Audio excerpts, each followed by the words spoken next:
Hey, how's it going? It's Matt and Oliver, PRF TV. We're back again tonight. We have King Tide and Under the Guns, Dennis Mauk. If you're any part of this community, the online punk rock community, you've probably seen Dennis. He's a live streaming, maniac. The dude is every Friday night, every Saturday night. You're going to see him. The dude was in Hawaii last week, for Christ's sake. Family vacation, Oliver. Live streaming songs. The dude's the commitment like no other. He's also a U.S. Armed Forces veteran. He's just a solid guy, man. We like Dennis around here. And today, you've seen, Oliver, a single lift, 500 people. Yeah. I've never seen anything like that in my whole entire life. He literally, our group was at about 1,000 people, 1,001. And now we're 1,693 or some crazy shit like that. One lift, Dennis Mauk. That is the hats off, my friend. That was the crazy shit I ever seen. I was like, oh my God. And we had to run through and try to approve those. And I'm trying to at least take some cursory look at them. But then it's like, if they're invited by Dennis, they can't be that bad. Click. Worst case scenario, we'll roll with the punches. It'll be all right. Banhammer. But yeah, man. I'm in my kitchen tonight. It's kind of got a little bit of a bright light situation. I don't really usually sit in here, Oliver. I don't know if there's another light option. I'm not seeing that, so we're just gonna have to roll with it. I ended up getting me a little table stands, got a little ring light right on top. Dude. Very nice. I'm gonna set my podcasting equipment back up in this coming week. I set it up there for a while, but I got to be honest, I was not a fan of it. I like it, fair enough, but I don't think it's necessary for just what we're doing. I don't think we have to have that. It's nice, whatever, but I like just kind of sitting here and just staring at the computer. So I know it's strange, but I had to be well, I'm going to go over here to this giant microphone. I don't know, it's a little weird, So what's been up, man? Not much. Just strolling through. I'm getting ready to have carpal tunnel surgery on Tuesday. Yeah, I'm slightly nervous because I don't know what the outcome's going to be. I know, there's a chance it can go bad, and it's my left hand, which is my fret hand. Yeah. And for playing guitar, on top of me being left hand dominant. So yeah, man. We're gonna see how I come out of this, but it's let's hope everything's okay. I'm gonna try to hop over here and just make sure Dennis is not having any issues or anything. I try to be somewhat proactive sometimes. I'm not very good at it.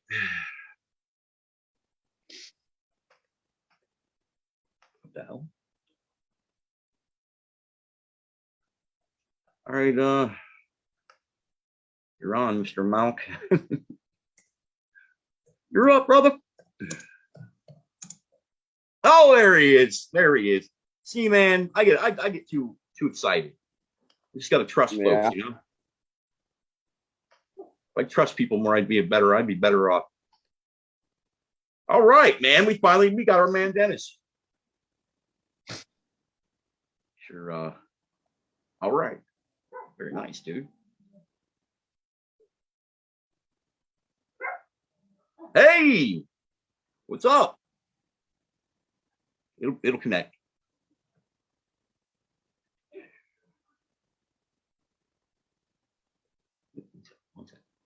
I got you. Should be. It's just taking a second, Dennis. Here we go. Got it. His mic's muted. Yeah, I see it. I'm trying to ask to unmute. I'm trying to get the box to come up. There we go. Here we go. Cut her on. Be good, brother. Dennis, what's up? Okay, cool. Right on. How's it going? Yeah, man. Good, man. What's going on? Hey, just doing my thing. It's the weekend, brother. It's good, man. It's gold, man. Dude, it's good to see you. I've watched you many times on the weekend and dug it many times. And I've talked to you once before about doing this, and we got doing something, whatever. And I seen you recently here down in Hawaii, and we were in PRF talking. I was like, this is a perfect opportunity talking about this again, Glad you're here, man. Oh, hey, thanks for having me. I really appreciate no problem, it, man. dude. Problem, sit. This is Oliver King. It's my new co-host, my buddy here, and he's in Split Second. They're a band up here in Ohio. He plays a lot of music like you do, and nice, Ohio. All right. Yeah, that's where we're both from. I'm in Akron. What part? Okay. You're in San Diego? Oh no, I'm in Menifee. It's in Riverside County. Okay. So you think of LA and you go east, maybe I don't know, like an hour. Okay. Full traffic. Cool. All right. So let me ask you, man. You started off. You were in the military. You were a Army guy. And what got you towards punk rock, man? Oh well, my brother, I got to say, got me into all the music I listened to early on. But we were over there in Paris, Riverside County, Paris, not the good Paris, shitty Paris. Anyways, we listened to NWA, we listened to Slayer, we listened to Megadeth, we were listening to Anthrax, we listened to Black Flag, we listened to Misfits, we listened to all that shit all at the same time. Oh yeah, man. It was gnarly. We were into it. You know what I'm saying? That's what's up. Yeah, I mean, I kind of feel that way. Like being younger, I was kind of into a little bit of everything, and Metallica, that speed metal stuff, and NWA for sure. I love that shit. That was life changing shit, honestly. And then you have punk rock. I mean, that came along, and that hit me like a freight train. So I can understand it, man. So what you got the King Tide group on Facebook? I seen that recently. How's that going for you, bud? Oh, good. We're getting it together and everything. Right now, I guess you could say we're a studio band because, it's myself and my boy David Franklin. We both play guitar and sing. He actually sang all the lyrics on the Putin song that we just put out. That's a singer. He's really good. And we got James Mullen, who actually did my tattoo. He's our drummer. Right on, man.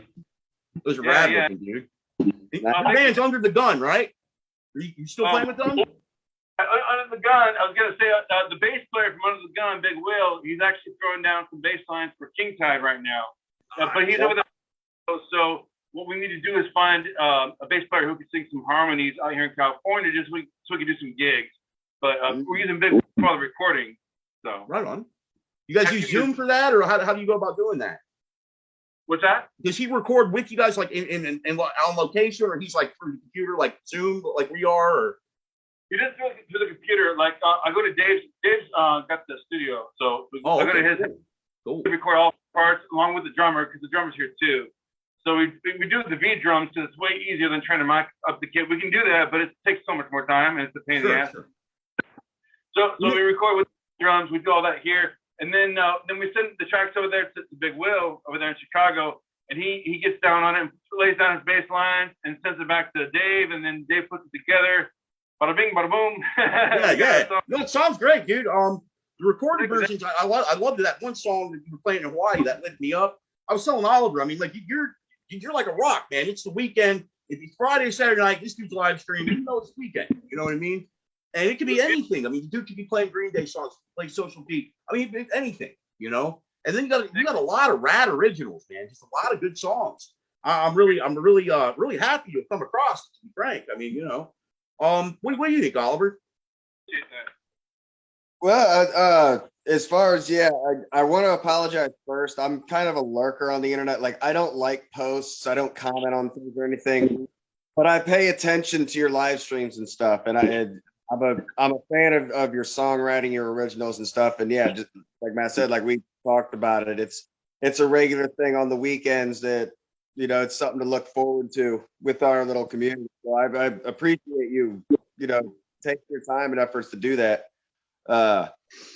In separating the King Tide from Under the Gun, do you have a separate approach to songwriting, or is it random things you just feel towards one name over the other? Like how's your process go with having multiple groups? Okay, so I just figured this out recently. Check it out. I was going with Under the Gun hardcore until about 2011. then we fucking stopped. And then I pretty much quit music, took a hiatus because I was going to try and be a pipe fitter and everything until my back started messing with me. So I was just banging around the acoustic once in a while for almost 10 years, like 8 or 9 years, you know. And then about 3 or 4 years ago, I turned on the machine, decided to start getting my chops back and playing again and everything. And, you know, Under the Gun was dead in the water for a long time, you know, so we resurrected it. And we got this body of work here, these free CDs and everything.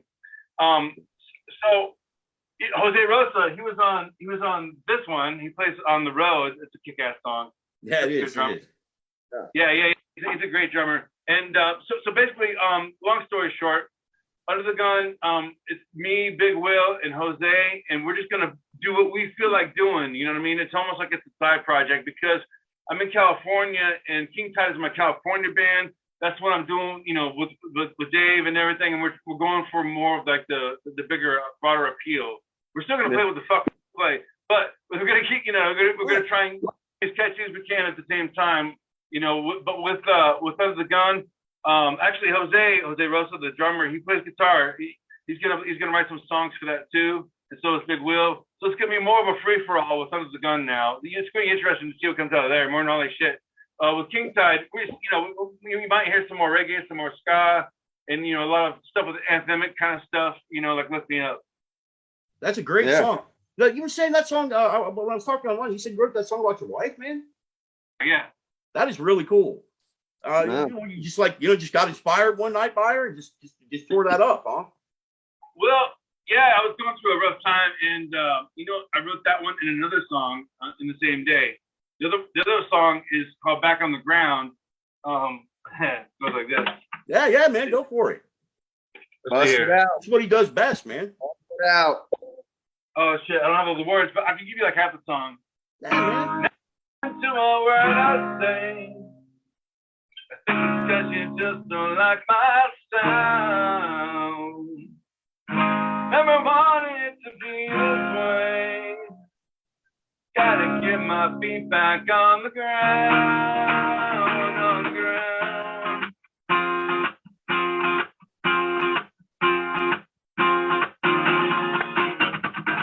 Been up and down this road so many times, it feels like we're coming to an end.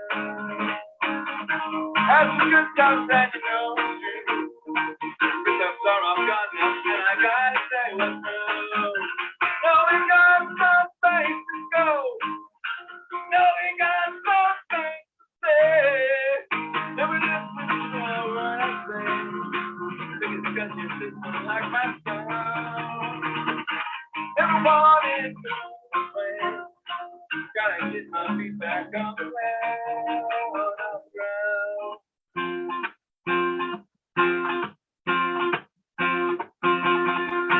And it goes on, but I don't have the words with me for the second verse. That's a good one, dude. That's awesome. Great, man. Dude, you got an ear for melody. Like, I mean, you're very tuneful, dude. You're very tuneful. I dig it, man. Like, what are some of the bands that inspired you to, like, you know, get that anthemic, like, that tunefulness? You know what I mean? Well, hell, I mean, I listen to everything, you know. So when you're talking about like the really catchy shit, yeah, of course, MXPX, Life in General, that whole album, life changing. Hey, that's a good one. The fucker can write the melody. He sure can. He sure can. Oh, very much so. The side of Strung Out, you know, like the Jim Cherry era, you know what I mean? Like Wasteland. There's a lot of anthems in there. And that last song you heard right there, I was thinking about Strung Out meets Death on Wednesday. I don't know if you ever heard Death on Wednesday. I haven't. Play with them. Yeah, they weren't big or nothing. But they almost have like a rockabilly sensibility with them. It's kind of crazy. But yeah, I was trying to write something like in between the two. And I was like, okay, what would that sound like? And me and Big Will were writing that one. Awesome. Go ahead, Oliver.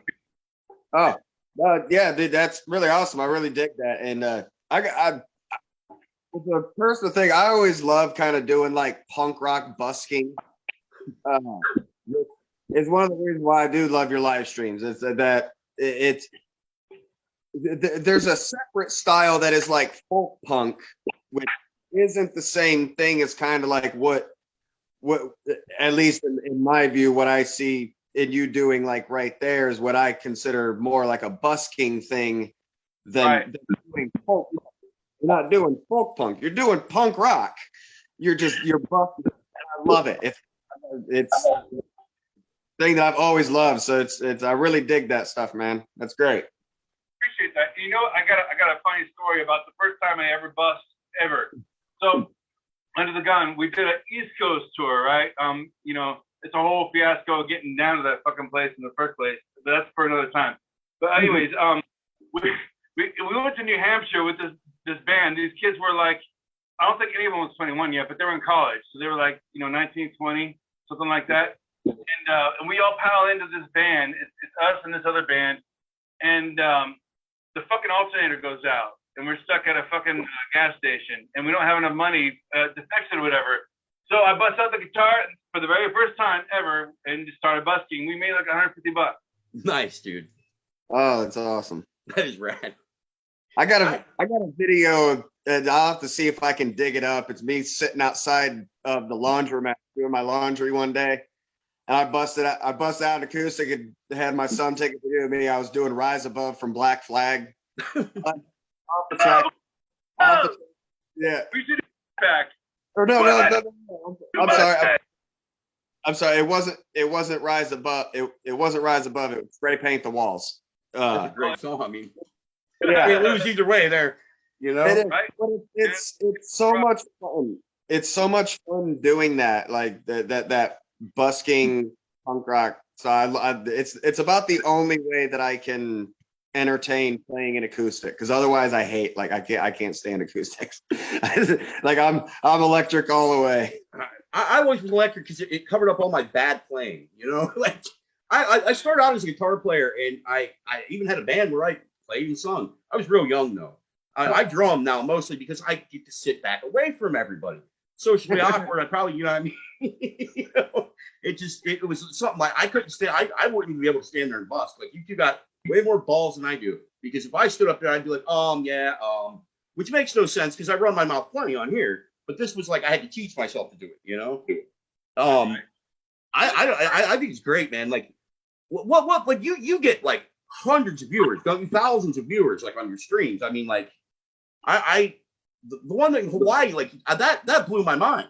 You're like on vacation, you know, like you're out with your family, you're on vacation, and you're like, no, dude, I'm gonna get on here for a minute. We're gonna hook it up. You know what I mean? I was like, this is the shit, dude. Yeah, thank you, buddy.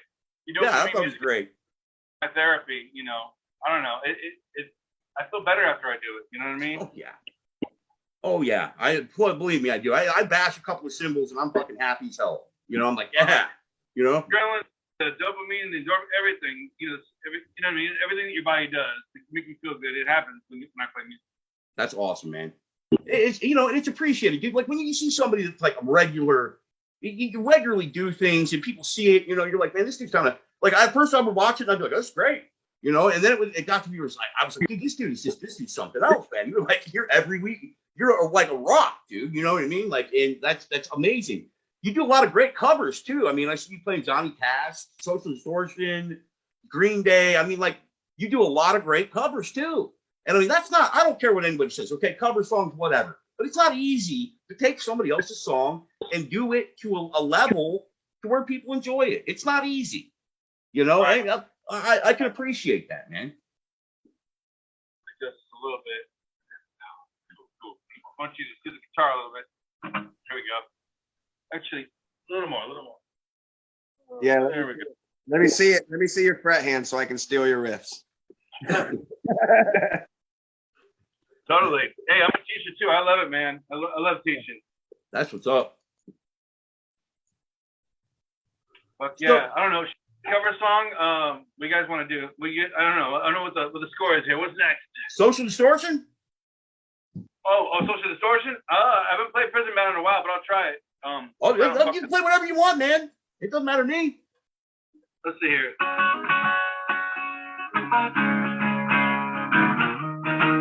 There it is. There it is.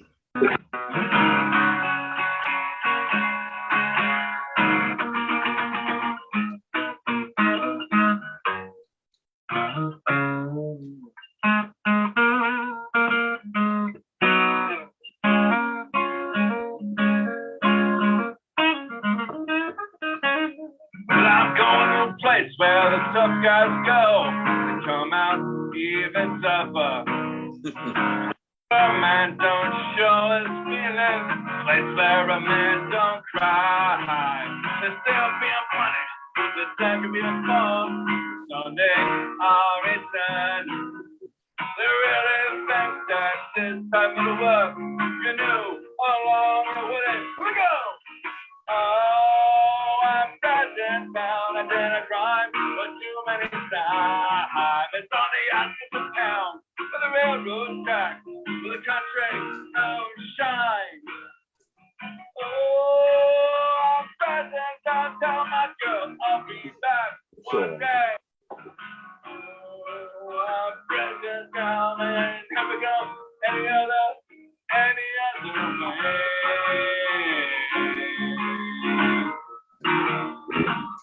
Any other way.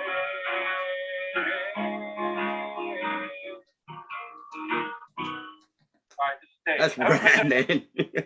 Hell yeah, dude. Right on. It reminded me because you had that Social D shirt on during the Hawaii thing, and I did I was looking online today before we got on here, and they had an big ass article about Mommy's Little Monster. So I figured that was something shareable I could put to PRF TV. We shared on there, and I wrote some thing about it, trying to be whatever, and it reminded me of that because you had that shirt on the other day. I'm like, man, fuck yeah, Social D. They're a rad band, man. They were one of the first punk rock bands I got into. Definitely. He writes real songs from the heart. It's like you absolutely. Yeah. You feel like you can jump into his perspective. It's hard. It's hard not to like. It's just hard not to like their music. I mean, I find it impossible not to like it, but I know there's people out there. Everybody's got their own taste, whatever. But I find it almost amazing when people are like, "Yeah, they suck." I'm like, "Whoa!" I like when people will get on about like Social Distortion's not hardcore. I'm like, all right, I'm gonna go look through 80s flyers of all the hardcore shows and see how many of them Social Distortion was on the mass hysteria. That's all I gotta say. Like they may not have been a hardcore band per se, like the actual genre, like, but that they were like they opened up for hardcore bands left and right. I think they're even a little before hardcore. They're like innovators, like they're kind of almost they were at the tail end of that OG kind of movement of like punk. You know what I mean? 78 was when they started writing that album, In the Case of Royer. 79, it came out. It's pretty early. I was born in 77, barely. December 21st, the darkest day of the year. I shared the birthday with this kid, Todd Wood. He's a kick-ass bass player and singer. He's up in Canada. Shout out to Todd. We're exactly 9 years apart. And back in the day, there was a dude named Calvin. They were called Calvin and the Shitpunks, right? And they played shows with us. I used to go, I want to talk to Calvin. But anyways, divorced on the same day, on December 21st. So the three of us together were going to write The Darkest Day of the Year, but we never got around to it. No shit. That would have been a rad tune. Right? Like each of us take a verse, you know what I mean? That would have been cool. Yeah. Oh, yeah. So you got the King Tide group. Dude, a single lift from Dennis Mauk adds almost 500 people to PRF. Single lift. What's that? I said you have your King Tide group, and you came over to PRF, and with one lift, mighty lift, you bring 500 people with you. We were like, what the fuck, Hey, I'm trying to do my part, you know what I mean? Dude, look, man, we appreciate it, and that was like, we were like, whoa, dude, whoa, because we're a smaller group. We've always been smaller, but we're okay with it. We're just whatever's fine, whoever, as long as you're cool, don't fuck with nobody, we're happy to have you. And we just don't. I don't grow it like I should. We're King Tide is now. We're on fixed frequency label. You know what I mean? So we're all coming up together. Fixed frequency, us, you guys. That's amazing, dude. Congratulations on that, man. For sure. Congratulations. Yeah, that's the first official release on a label. So that's amazing, man. 44 now. Jesus, it took long enough. Dude, you're doing it though, and see that's what I was trying to show people, like, man, you're a guy just like us. You're in PRF talking to people. You're out and about. You're doing your things, and you're doing it, man. You're doing it. It can be done. People can do it. DIY isn't dead, man. And we're just you got to keep at it. And people, I think they think if they get playing a guitar for a couple weeks, they're gonna be fucking rock stars or something. No, dude, you've been grinding your whole life, man, and now here you are. It's a good thing. It's a great thing to see, man. I'm really, really happy for you. Thank you. So a little background. So I saw my brother, my big brother. He was always my hero, and he played the bass. And because he was playing the bass, I wanted to learn guitar. He wound up not like sticking with it or anything, but I loved it. And all I would play was like the thrash metal, because to me the punk rock wasn't that challenging. Sure. You know what I mean? And so I learned like a lot of Metallica, a bunch of Metallica songs. Sorry, my voice is chirping. Megadeth, Effects, that kind of stuff. Oh, hell yeah, yeah. I heard No Effects. I was like, oh, you can have a lot of melody and talent. Yeah. Rock. Yeah, sign me up. And after that, I switched over and I started playing punk rock. And once I did, I'd already been playing thrash metal for a year, so I had the hand. Oh, yeah. I was able to circles around every punk rocker in my school. So I was like the best guitar player by default. That's good, man. Yeah. You know what I mean? I could play punk rock because that was the only thing I could play. Yeah. No, a lot of people, and that's okay. There's something wrong with that, Right. I'm the exception, not the norm, because I was obsessed. I had to fucking get good at and Angel of Death and all that shit. Yeah, definitely, man. That's good shit, though, man. I mean, yeah, I had a similar path as you with playing the guitar. Like, I learned how to play punk rock right off the bat, and that took me like 10 minutes to learn all those chords. So I was like, immediately, same thing. I'm like, oh, I'm going to learn how to play Slayer and Megadeth and Cannibal Corpse, and spent a few years and got blazingly lightning fast and all that fun stuff. And then I was like, well, I actually have more fun playing punk rock. So that's what I've done. And it is like, it's the funnest style of music to play to me. You don't have to think about it that much. A lot more fun to sing punk rock because you can bend it any which way you want to. You know what I mean?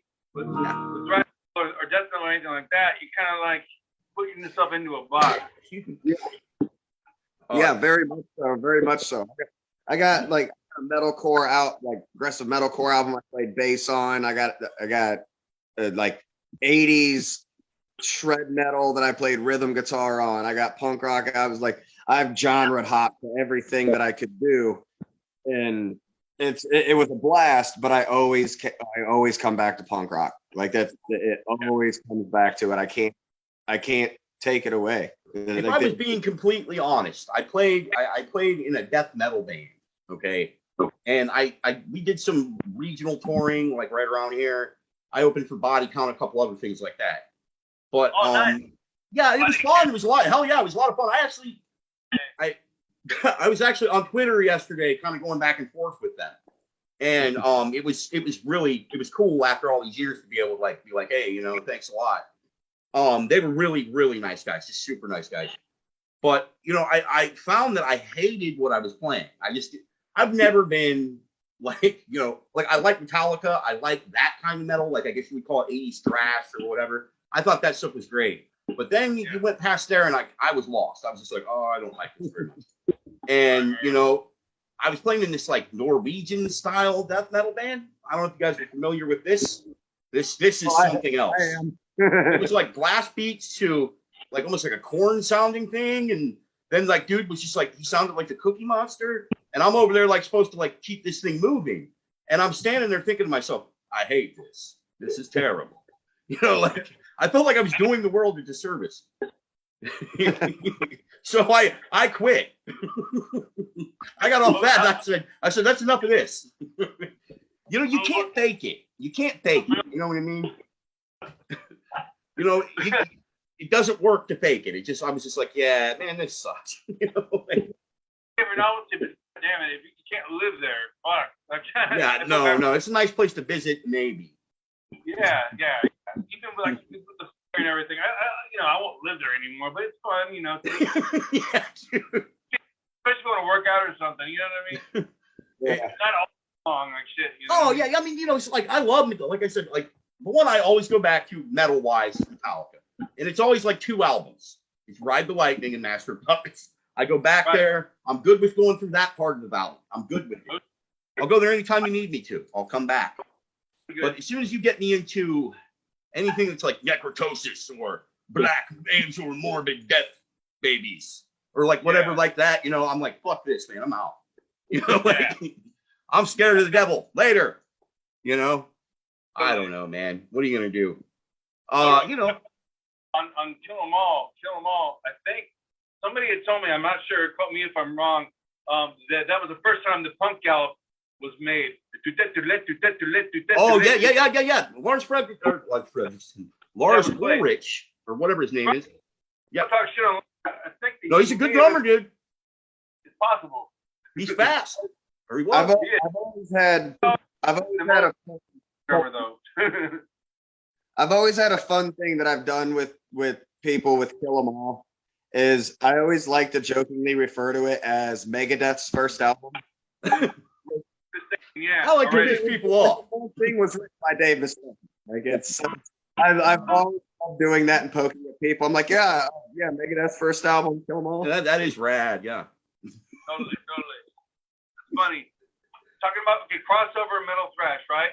You know SOD, MOD, Absolutely, sure. Okay. Milano. When I was in Austin, Texas, Billy Milano was the manager at Headhunters, and for 2 years, that's where I started my acoustic thing. For 2 years, I got to play acoustic every Monday at the open mic, and then for a year it was like every Tuesday. But in between that, Under the Gun got to play with MOD a couple times. That's amazing. That's rad, dude. Billy Milano gave me his microphone and let me sing "Living in the City" because he knew that my band covered "Living in the City." It's like.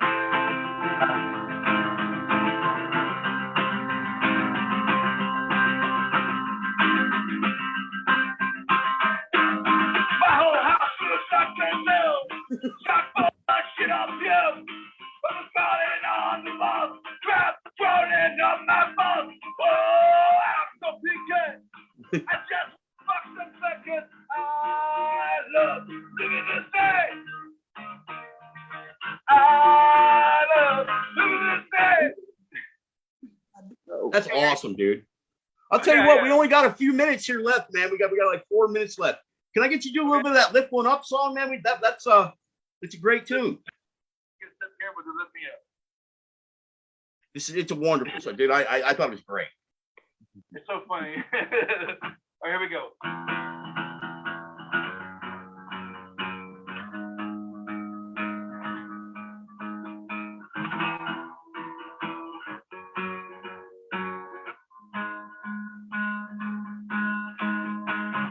Can't hide this feeling anymore today. Gotta cry. I've sunk so far down below, one side. One saying how this feels, one saying something real and find a better way. We can do this time today, make a better bad find our way. Oh, when I see your face, let me see you. Oh, where I stand, you smell my gun. Oh, this damn place ain't what it used to be. Time to say goodbye, give us another try. When it's you and me, we can take on the world and ride a friend. One tell you how they feel, one tell you something real and find a better way. We can leave this happening, make it better, try to find a way. Oh, let us see your face, let's see it. Oh, see where I stand, feel my gun.